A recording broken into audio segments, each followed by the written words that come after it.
Հաղթանակի տոնը հիշատակի օր է, երբ մենք հիշում ենք մեր պապերին, իրենց սխրանքը,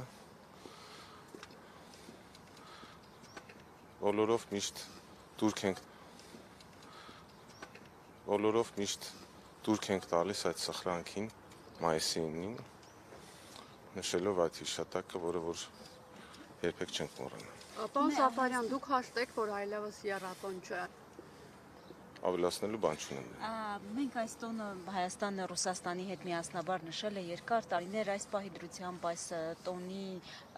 զուգահեռ դուք նկատում եք հայ-ռուսական հարաբերության լարվածության պատճառով որևէ ճգնաժամ Հայաստան-Ռուսաստան հարաբերություններում։ Հայ-ռուսական հարաբերությունները ունեն երկար պատմություն, ներկայիս դրությամբ որոշ խնդիրներ կան, որոշ հարցեր կան, որոնք մենք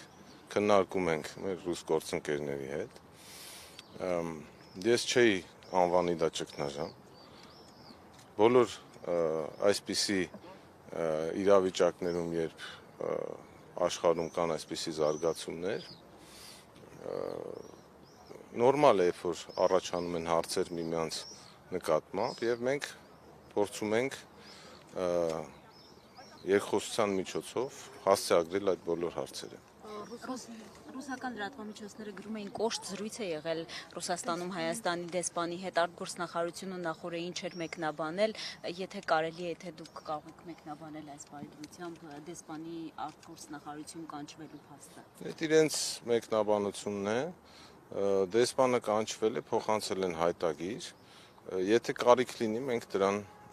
կպատասխանենք։ Բովանդակությունը ինչ է հայտարարել։ Կապված էր այստեղ կայացած գագաթաժողովի հետ։ Հնարավոր է սրանից հետո հայ-ռուսական հարաբերությունները վատ տարածում նկատվի հայ-ռուսական հարաբերությունների Զելենսկուայից եւ այլ հայտարարություններից հետո։ Կկրկնեք ձեր հարցը։ Այս ֆոնին, երբ դեսպանն է կանչվում, Զելենսկու հայտարարությունների վերաբերյալ մտահոգություն չունի հայկական կողմը, որ հնարավոր է սրացումներ նկատվեն հայ-ռուսական հարաբերություններում։ Այս պայդրությամբ մենք նորմալ կոնտակտի մեջ ենք մեր ռուս գործընկերների հետ